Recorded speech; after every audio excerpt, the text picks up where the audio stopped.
I'm jittery. You know what I'm talking about? I'm very jittery, and I'm irritated. I'm irritated over the fact that I'm irritated. And so, I don't know how today's going to be. I'm a little bit floozy in my head, but we'll see how it goes. All right, if you got your Bibles, take them and turn to Ecclesiastes chapter 8. Ecclesiastes chapter 8. We finished chapter 7 yesterday. We spent 4 or 5 weeks in Ecclesiastes chapter 7. And we're going to spend one Sunday today in Ecclesiastes chapter 8. And it shouldn't take too long. So you kind of see how in some chapters we spend a lot of time. And then in some chapters we can get through it in one preaching sermon. Let me set Ecclesiastes chapter 8 up this way. See if you can follow along with me. There are 2 ways to see life. Actually, there are more than 2 ways to see life, but these are the 2 main ways. The first way, and the most popular among people in the West, and you know what I mean by that, people in the Western Hemisphere, which includes us here in the United States. The most popular way is the problems that ail the world are external to mankind. Okay? You tracking with me? The problems we have, the issues we have are external to us. Therefore, it can be solved by increased education or increased technology. This worldview holds that as we progressively get smarter, as we progressively get more educated about the world around us, we will be able to fix all that ails mankind. So, we will be able to cure diseases. Okay? We will be able to get people to stop doing crazy and stupid and bad things. And if we can't talk you out of it, we will drug you out of it. If you can't sleep, we will be able to get you to sleep. If you're depressed, we will get you undepressed. We will be able to cure diseases because we will learn everything about the human body that we possibly can. And we will be able to learn everything about the universe as we possibly can. And so we will be able to fix all that ails mankind. Okay? This is the first view. This is the most popular view. Okay? And this fired up during the Enlightenment era. It's kind of interesting, if you've ever studied the Enlightenment era, and I would recommend you doing that. Where we're at now is just an extension from the Enlightenment era. It's called a different thing, but it's basically just an extension of the Enlightenment era. And if you study the Enlightenment era, it's really interesting because there was almost, once it started taking traction, there was almost an atmosphere of excitement over 2 things. The first thing is we can overcome. We can fix things with increased education, increased technology. We will be able to overcome. The second excitement is we don't need God anymore. Okay? We don't need God anymore to explain the universe. We can explain it with logic. We don't need God anymore to help us. My goodness, if we're sick, we don't need to pray. We just need to go to the what? Doctor. We just need to go to the doctor, right? And so there was this huge excitement around the Enlightenment era. And again, this is the first view. This is the predominant view still today, especially in the Western world. Now, the biblical view is this. The problems that we have are not only external to us, but they're what? Internal. They're internal. The problems that we have are not only external, but in fact, they're caused by the internal person. So much so, even if we fix all the external ills, the inner man will still screw it all up. Completely screw it up. Let me give you an example. Man, we've come a long ways in medicine, haven't we? I mean, we really have. It's amazing. I mean, think about the coronavirus and the vaccine. Now, I don't care how you look at it, so don't go there. The problem I have today, when we talk about anything, our minds automatically go to sides, right? I mean, we go to sides, which is crazy. But if you think about the vaccine, however you want to look at it, it's kind of amazing that it was got out within a year. Isn't that amazing? I mean, it really is. So we've come a long ways in medicine. We have wonder drugs, right? We have almost eradicated diseases that were once death sentences, right? I mean, think about HIV, right? Remember HIV? Fired up during the early 80s in California, mainly among the homosexual community. People don't like to hear that, but that's exactly how it originated. But HIV, at one time, it was a death sentence. But if you get HIV in America today, and you're a fairly healthy person, it's no big deal. I mean, really, it's no big deal. But if you live in a third world country, and you get HIV, 98% of people who live in third world countries that get HIV, they're dead within 1 year. I mean, in places in Africa, they're still dropping dead by the thousands of HIV. Why is that? I mean, it's no big deal here, right? Why is that? It's because of greed, politics, and corruption. I mean, we can say a lot of different things, but that's what it's called by greed, politics, and corruption, right?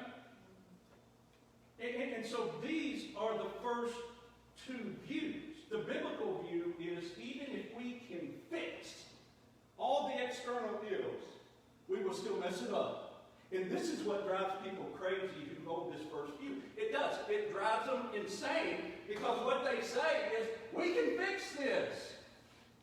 We have the smarts. We have the technology. Why can't we fix this? We can do this. What's the problem?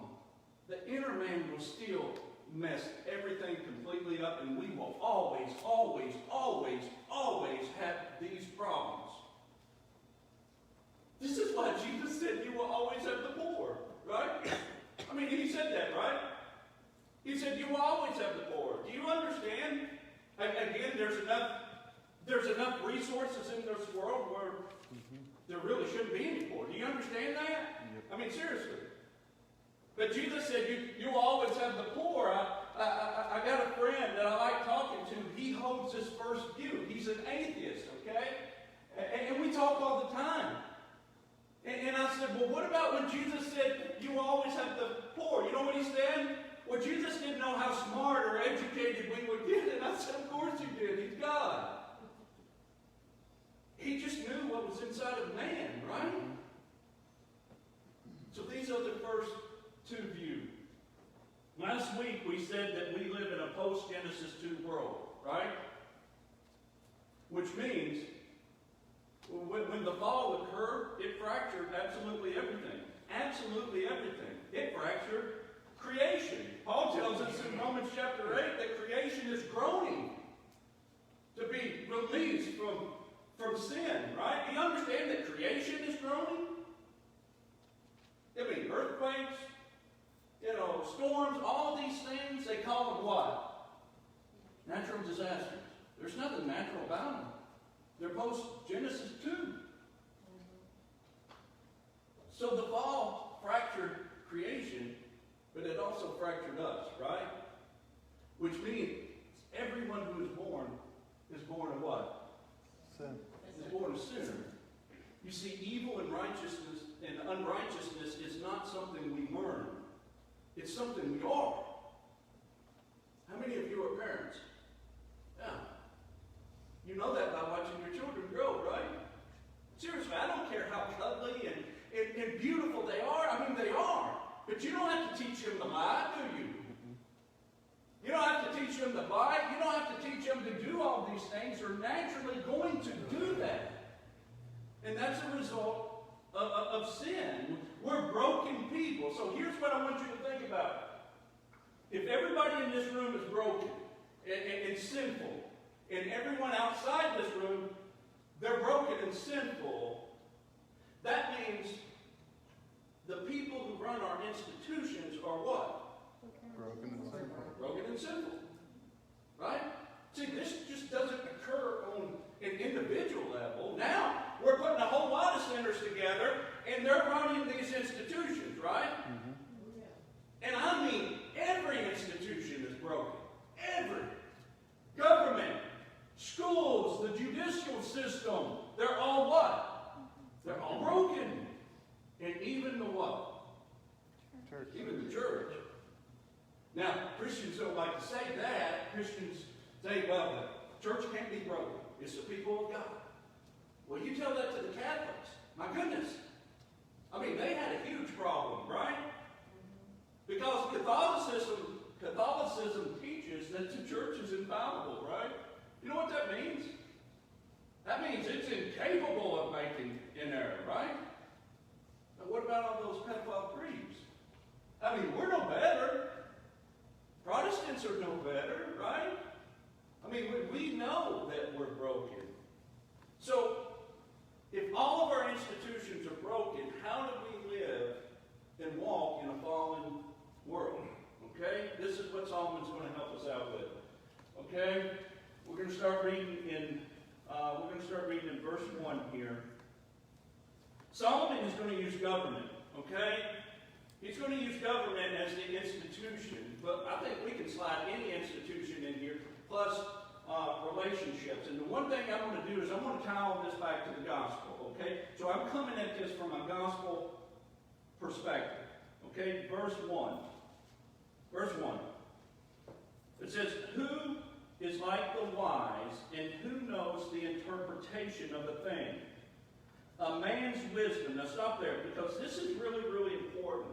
When the Bible talks about wisdom, it's talking about man's knowledge of God. Okay? It's not just talking about information. In the Bible, especially the Old Testament, when the Bible talks about wisdom, it's talking about a man's knowledge of God, who he is, that he is who he says he is. It's also talking about being obedient to God. Okay? So that's important here. A man's wisdom makes his face shine, and the hardness of his face is changed. Now, so how do we walk in a fallen world? Okay, so I want you to think about this. The light of Christ shines in the hearts of men, right? The gospel is preached. God opens the heart of a person. The light of Christ shines in the heart of a man, and they're transformed. Okay? Look what he says next. I say, keep the king's command. Again, he's talking about, he's using government here. Keep the king's command because of God's oath to him. So Solomon says, we have our hearts open to the reality of Jesus Christ. And here's the first way we walk in a fallen world. Okay? Here's the first way. Be careful who you submit to. Be careful who you submit to. Now, all of us have to submit to someone, right? Seriously. I mean, who do we submit to? I mean, I know you're going to say God, but seriously, practically speaking, we all have to submit to someone. Huh? Our boss, right? Your boss. Our pastor. Oh, yeah.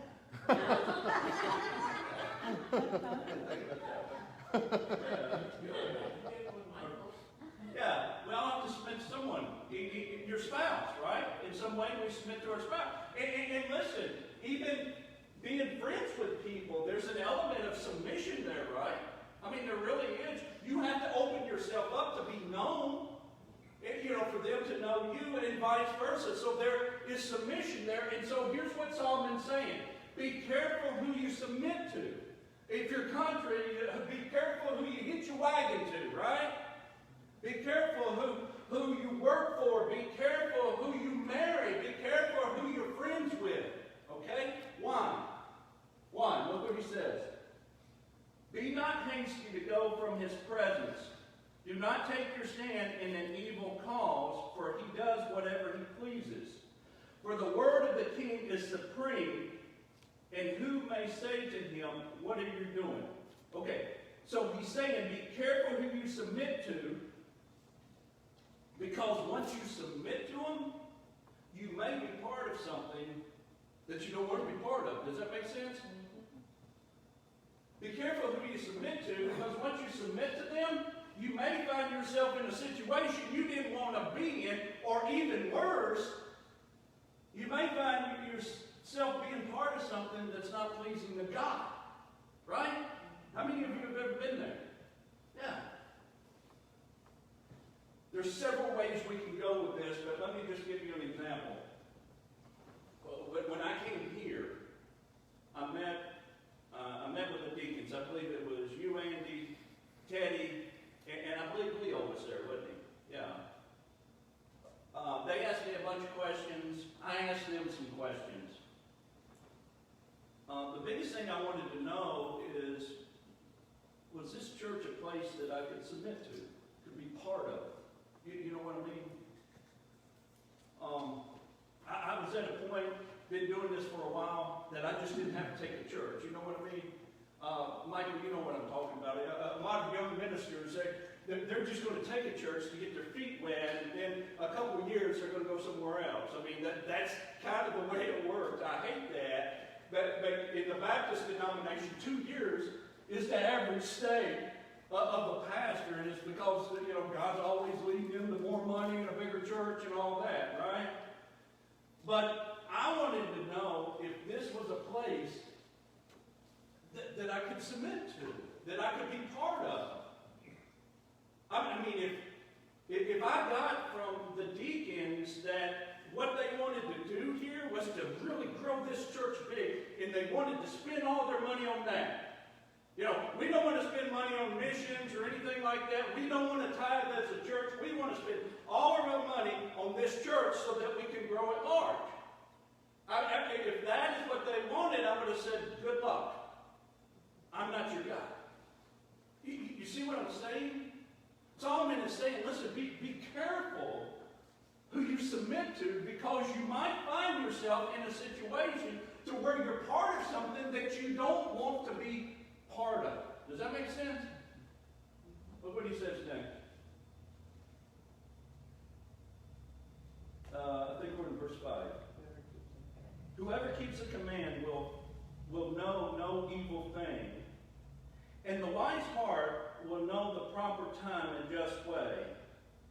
For there is a time and a just way for everything, although man's trouble lies heavy on him. Okay. So, here's what Solomon's going to say. He says we need to know who we are and what God expects of us before we ever get started. Does that make sense?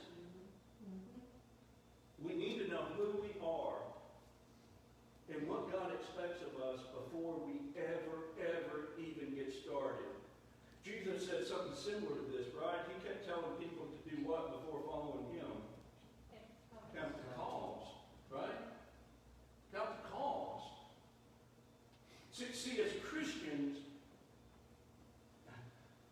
we need to know what God expects of us. Because there's going to come a time, just about every day, to where we're going to run up on something to where we have to make a decision to be part of or not to be part of, right? Again, there are several ways we can go with this, but let me just go this way, and I might go another way here in a second. The last church, when I interviewed at that church, it was a vocational church. You know what that means? That means they could pay the pastor enough to where that was all he had to do. And it was very demanding on my time. Okay, very demanding on my time.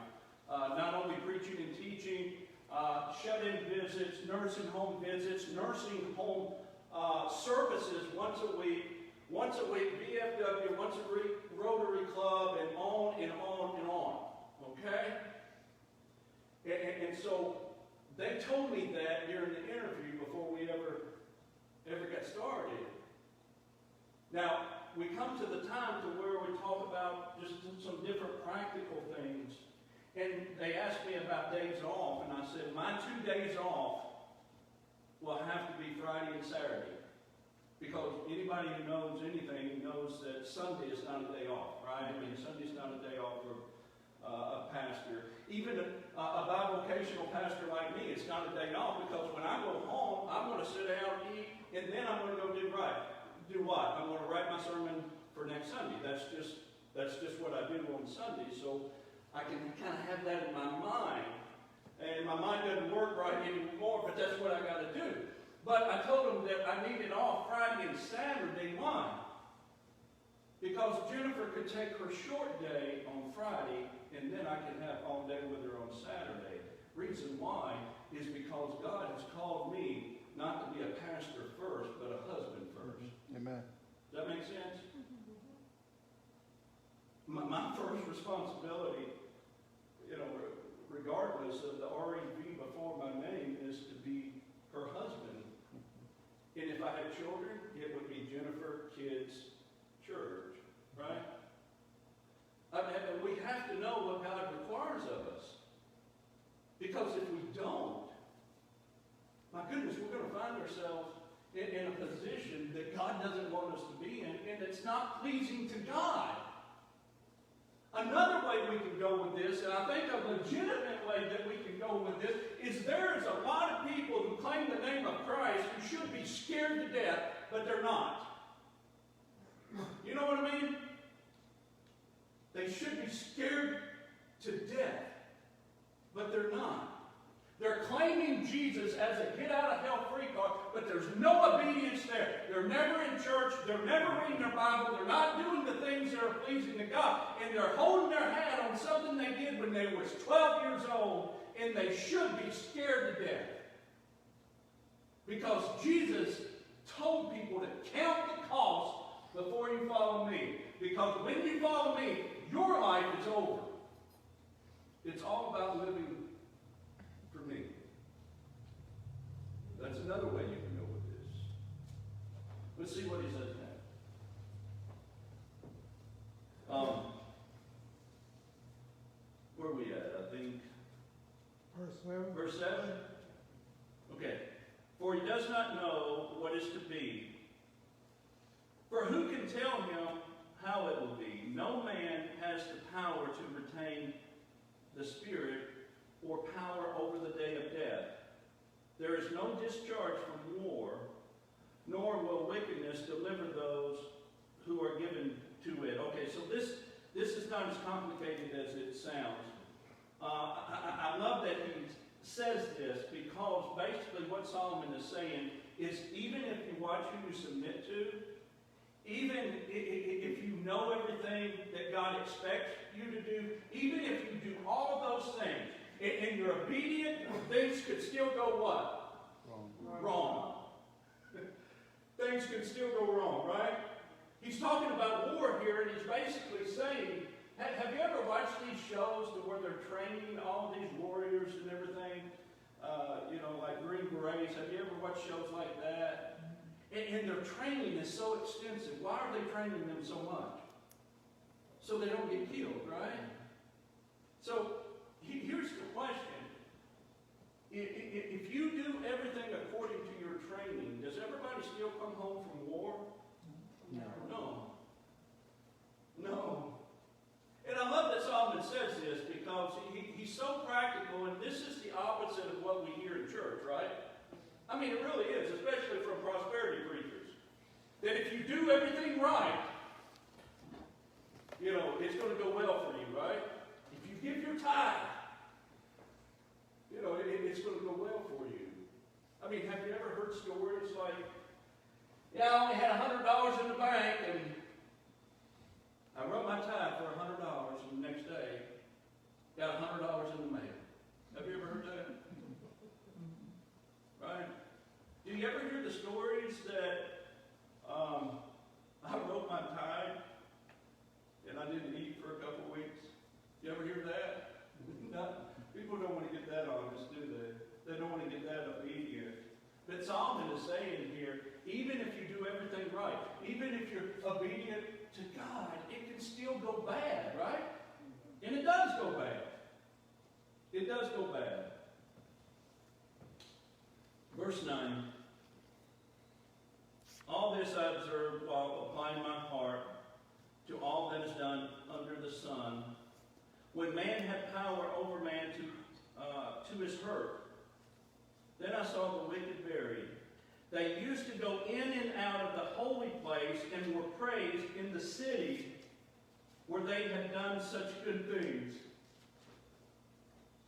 So what's Solomon saying? He said, even your heroes are who? Sinful people. How many of you have heroes? Raise your hand. Huh? Okay. What are some of your heroes? I don't. You don't. But seriously, what are some of your heroes?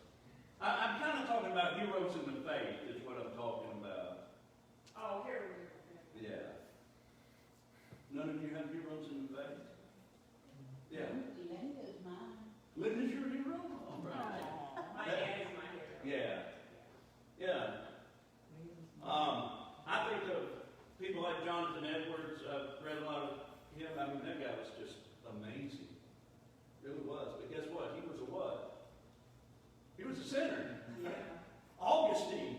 My goodness, this guy was something. But you know he struggled with lust all his life? Right? We've gotten to a point, especially here in America, to where we're really building Christianity around who? These famous charismatic preachers, right? Seriously. I mean, even like in seminary, the young reform crowd, Michael, you know what I'm talking about. Man, they're always talking about, about Matt Chandler, Mark Driscoll, and all. And they talk about those guys to where they're just way up here, right? And I don't ever hear them talking about Jesus. They're always talking about these famous preachers.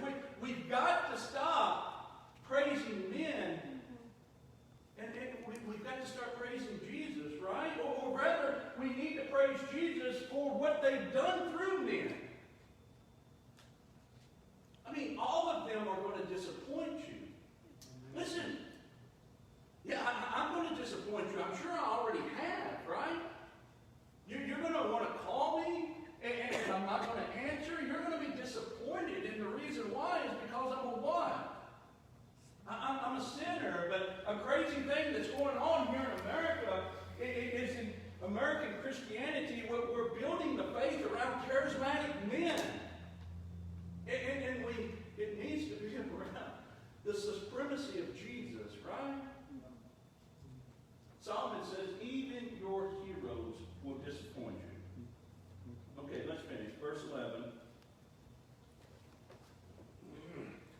Because the sentence of death against an evil deed is not executed, the heart of the children of man is fully set on doing evil. This means when, just a little side note here, this means when punishment is not given for a crime very quickly, people are kind of enticed to keep doing it, right? This is what he's saying. Though a sinner does evil 100 times and prolongs his life, yet I know it will be well for those who fear God, because they fear before him. But it will not be well with the wicked, neither will he prolong his days like a shadow, because he does not fear before God. Now listen to this. There is a vanity that takes place on earth, that there are righteous people to whom it happens according to the deeds of the wicked, and there are wicked people to whom it happens according to the deeds of the righteous. I said this also is vanity. So what's he saying there? He's saying, you're going to see someone do something, and it's wicked. And guess what's going to happen to them? Nothing. Absolutely nothing. Absolutely nothing. And you're going to see a righteous person do righteous, and guess what? They may lose everything they own. How many of you have seen it, right? I mean, it happens. Remember a couple of weeks ago we talked about this karma idea. And Solomon is like, this karma doesn't work. Because remember what he says? He says, I see righteous people who awful things bad to them, and I see wicked young men who turn out to be wicked old men. And so Solomon has said, be careful how you see life.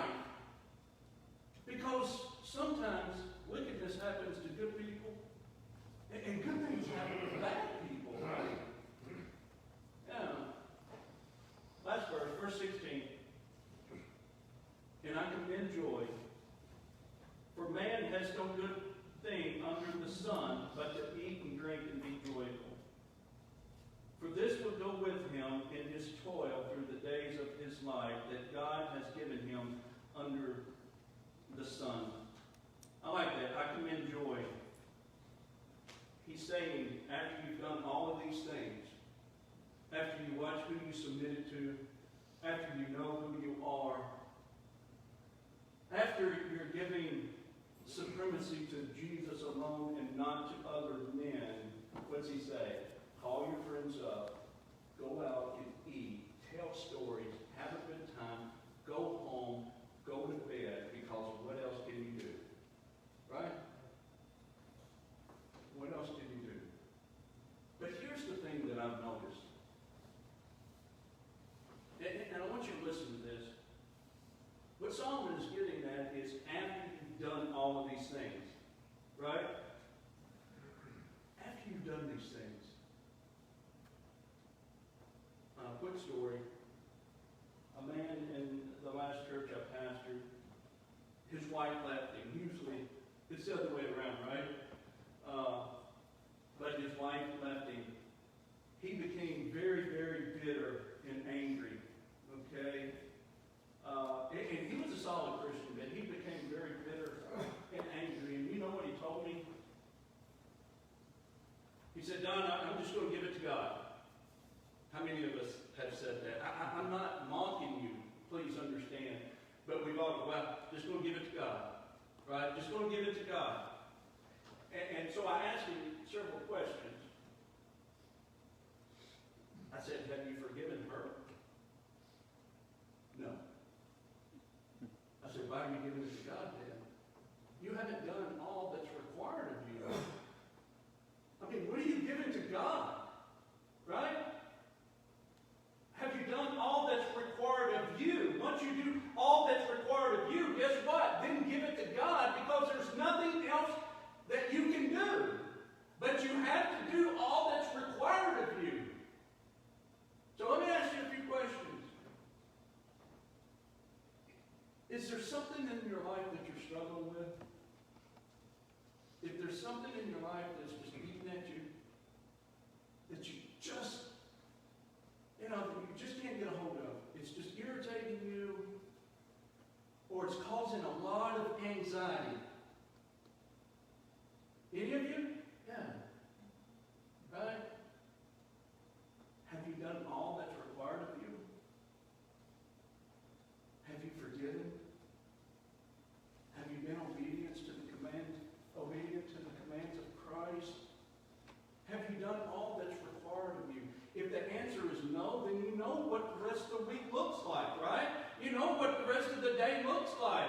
It's forgiving. It's making that phone call. It's confessing your sins, right? These are things that we have to do. The thing that irritates me the most as a pastor and just as a Christian is Christians today, they don't look at their lives as things that they have to do. They just look at the benefits that they're getting from Jesus. You know what I mean? I probably didn't say that right, but you should know what I mean.